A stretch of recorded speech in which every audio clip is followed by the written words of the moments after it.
Olá, minhas amigas e meus amigos, que o Mestre Jesus nos envolva em sua paz. Neste nosso novo vídeo, nós vamos refletir juntos sobre o capítulo 8 do livro Coragem, de Chico Xavier, obra que tem servido de referência para as nossas reflexões neste nosso novo canal Diário do Espírito, que iniciamos mais ou menos há uma semana e estamos tendo a enorme alegria de contar com a participação, com a companhia de vocês, com os comentários. É uma atividade que tem realmente preenchido os nossos dias de muita alegria, renovado os nossos estudos e gerando aí também possibilidade de nosso engajamento de todos nós que participamos nas atividades espirituais, numa postura de vibração, colaborando com os espíritos amigos, nas atividades de bastidores espirituais que eles tanto se empenham e também nos ajudando a cada um de nós nas nossas reflexões. As mensagens dos benfeitores espirituais são verdadeiros bálsamos em nossas vidas. E muitas vezes nós temos aí as nossas livrarias, as nossas bibliotecas particulares cheias de preciosidades e muitas vezes nós as esquecemos. Então este nosso encontro tem sido particularmente para mim de muita felicidade. E hoje nós vamos contar com uma mensagem do espírito André Luiz, o espírito que foi o autor da obra Nosso Lar, um best-seller espírita, uma das obras mais conhecidas, que já virou aí um filme maravilhoso e que nos descortinou a realidade espiritual de uma maneira clara, de uma maneira objetiva, descrevendo as diversas localidades do mundo espiritual, descrevendo cidades do mundo espiritual, começando por Nosso Lar, uma cidade que fica ali na região espiritual do Grande Rio.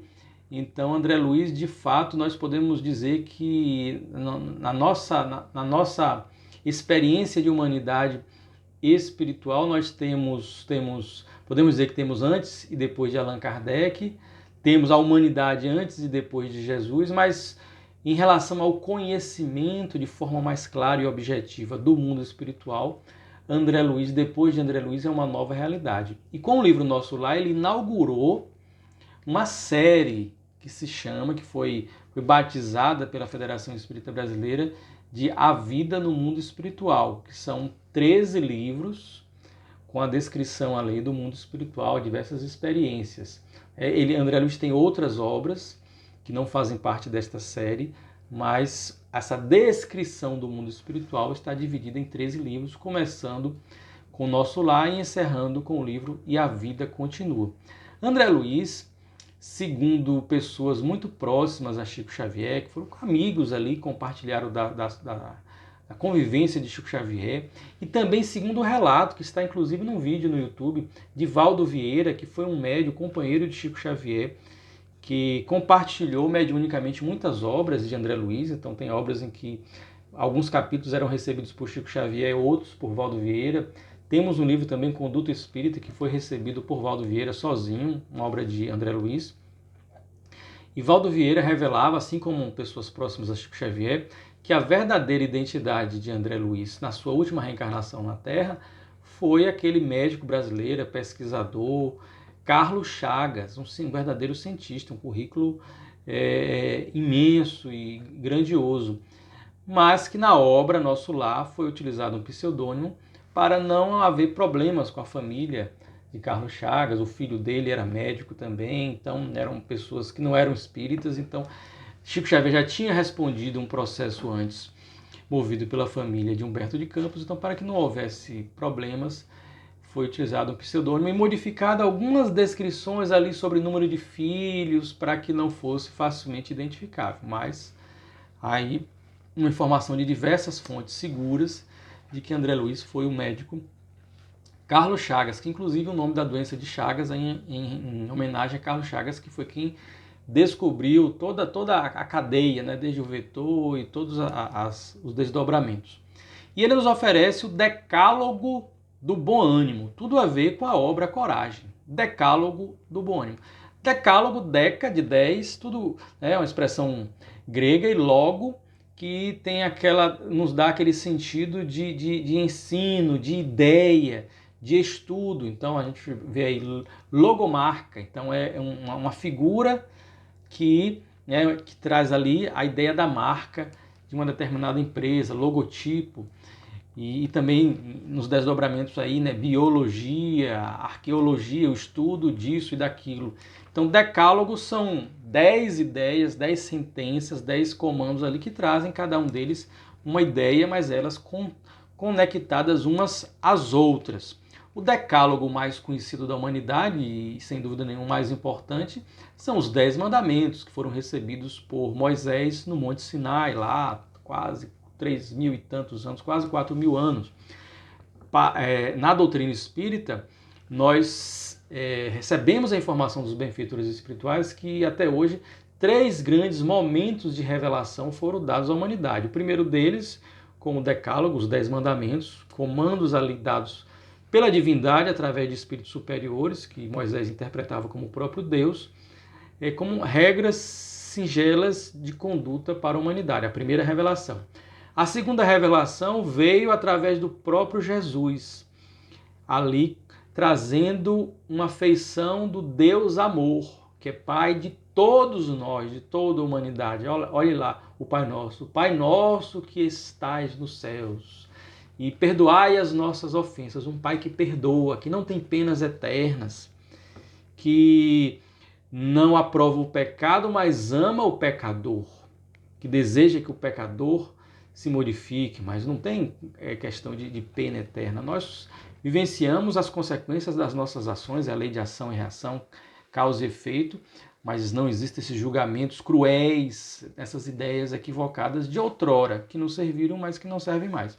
E a terceira revelação foi justamente este processo de esclarecimento para a humanidade da sua essência espiritual, do mundo espiritual, que foi inaugurado este processo através da revelação dos Espíritos, com a publicação de O Livro dos Espíritos. Então, por isso que se fala que o Espiritismo seria a terceira revelação, porque é que inaugura este processo que eu costumo dizer que é esse apartheid espiritual, acabar com essa separação de mundo espiritual, divino e misterioso, que a gente não pode entender, que não pode compreender, e o mundo material não. Agora nós estamos em relação.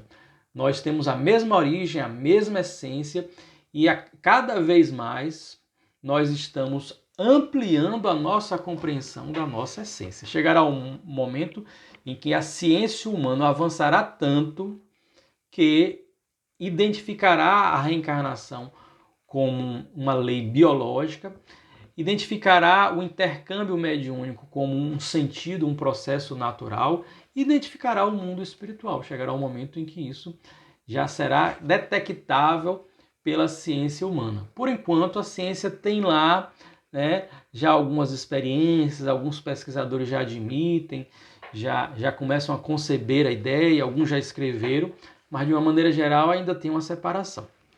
Mas vamos lá, o que é que André Luiz nos propõe? Decálogo são ideias sintéticas, mas com uma proposição que nos gere um bom ânimo. Primeiro, dificuldades, não perca tempo lamuriando, trabalhe. Porque se eu parar e aí eu começo naquela repetição, naquele processo auto-obsessivo, pensando na dificuldade, aí a dificuldade vai crescendo, ela vai se ampliando. Mas na hora que a dificuldade existe, eu não vou negá-la. Mas então, o que é que eu posso fazer? O que é que eu posso fazer para reduzi-la, para diminuí-la, para neutralizá-la ou para conviver com ela da melhor maneira possível? Então, aquilo que não tem jeito, que não depende de mim, diz já a expressão sabedoria popular, o que não tem jeito, o jeito já está dado. Eu não preciso ficar potencializando uma situação ruim que está fora do meu controle. Eu vou ter que conviver com ela e buscar soluções. Mas se eu não tenho, no momento, o poder, a condição de evitar, então eu tenho que conviver com ela. Tem gente que não admite a morte de alguém, de um animal, ou um revertério financeiro, e passa a vida toda lamentando aquilo, sem ter condição de desfazer. Então eu não posso desfazer, mas eu posso daqui para frente construir a minha vida de maneira mais eficaz, de maneira mais exitosa, mais alegre, mais feliz, mais útil. E aí quando eu preencho o meu tempo com coisa positiva, eu não tenho tempo para ficar lá vivendo e revisitando os meus fantasmas. Então é sempre uma orientação que os benfeitores espirituais nos trazem, os terapeutas, os psicólogos, as pessoas de bom senso nos trazem a sabedoria popular. 2. Críticas. Nunca aborrecesse com elas. Aproveite-as no que mostrem de útil. A crítica é interessante. Eu me incomodo com crítica, né? Então, assim, todos nós estamos num processo. Algumas pessoas se incomodam mais, outras menos. Mas a crítica, ela deve nos gerar um processo de autoconhecimento. A crítica, eu considero ela verdadeira, ela é absurdamente equivocada, ela tem um pouquinho de verdade. Por que a pessoa pensou assim? O que foi que ela viu? É uma pessoa que está falando sinceramente ou ela só quer mesmo machucar? Então a gente tem que aproveitar e fazer esse processo de autoanálise para aproveitar o que mostre útil. Porque a pessoa pode estar falando a verdade e eu, no meu orgulho, na minha fantasia sobre mim mesmo, na minha autoilusão, eu nem me permito melhorar, porque eu não ouço, eu já vou para a defensiva. Tem pessoas que a gente está falando, a pessoa já está lá pensando na resposta. Perde até o ponto do entendimento do que eu estou falando. Ela não presta atenção mais, ela já está ali, né, esperando o momento para fazer a intervenção e para trazer uma contestação. Quando eu trabalho o meu orgulho, a minha vaidade, eu então observo. Se é algo completamente sem propósito, então eu falo, infelizmente a pessoa está lá sem capacidade de análise, a pessoa está equivocada, a pessoa está querendo me ofender. É triste para ela, infeliz dela que está nesse processo ainda, né? E eu não vou me abalar com isso, eu sei que isso não é verdade. Então, aí a gente se importa, porque se importa com o que os outros vão pensar. É vaidade. A gente tem que trabalhar a vaidade, não se escravizar em relação ao que os outros fazem, porque senão a gente vira fantoche na mão dos outros. Ó, eu quero perturbar Patrick, eu vou lá fazer uma crítica a ele. Aí daqui a pouco eu estou escrevendo, eu estou me defendendo, eu estou falando isso, eu estou justificando para as pessoas, eu estou indo lá e atacando a pessoa também. Então a pessoa me manipulou. Então eu falo, ó, se para mim isso não é verdade, eu observei, não é? Então a pessoa está equivocada, ou a pessoa está querendo me ferir gratuitamente, problema dela.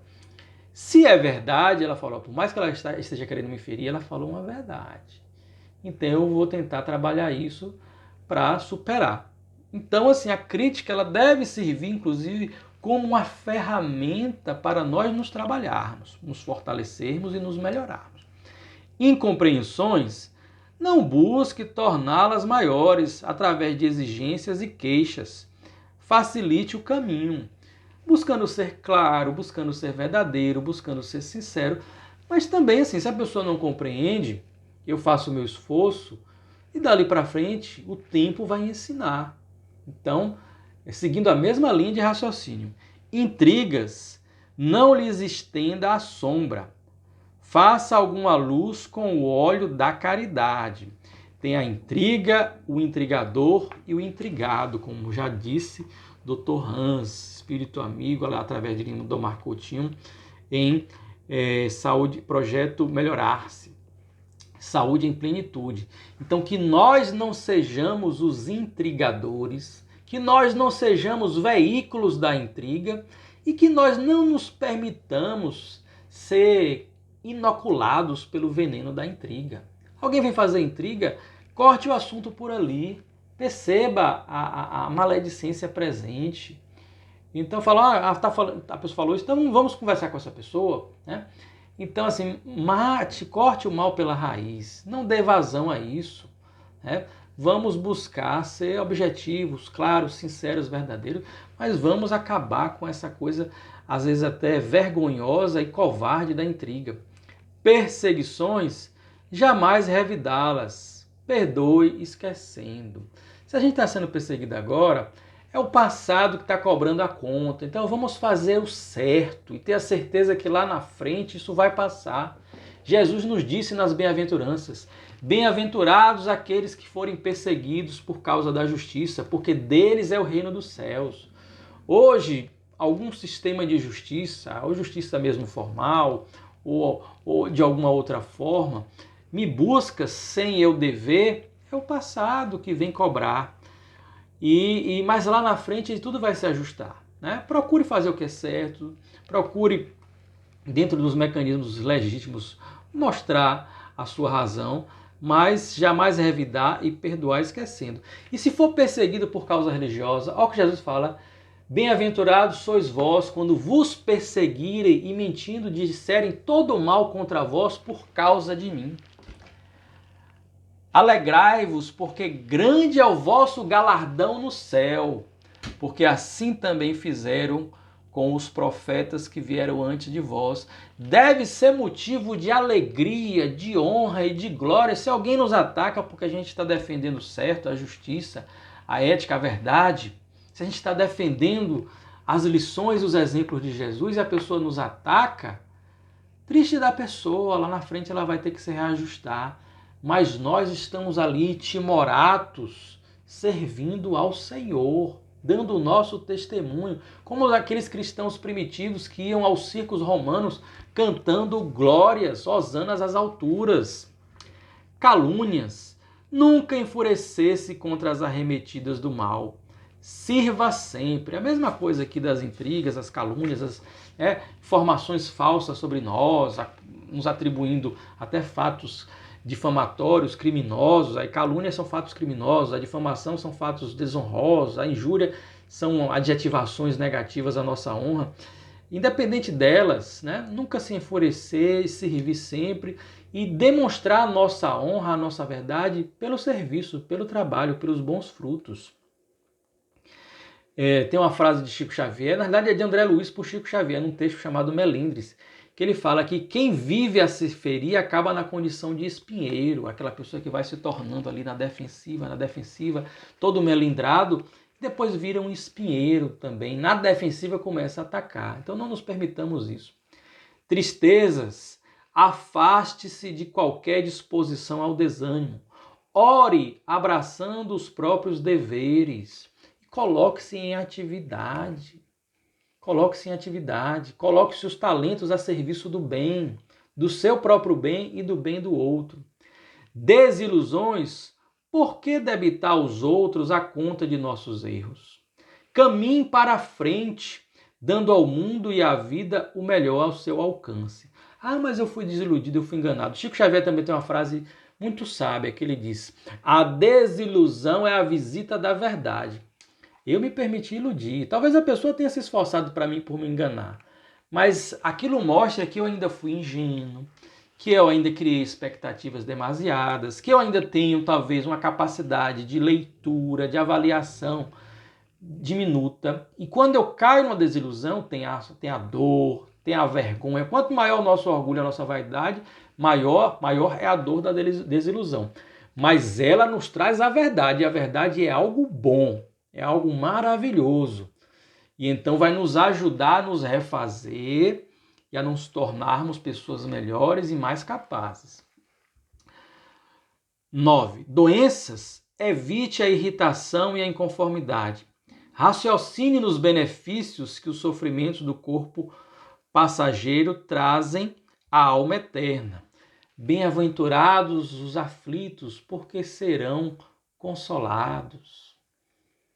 Os que estão cansados, aflitos, sobrecarregados. Então, se eu for resignado, se eu procurar extrair a lição da doença, o que ela quer me ensinar, lá na frente eu vou me fortalecer e a doença vai ser aquele remédio amargo, aquela injeção dolorosa, mas que vai ajudar no meu processo de cura.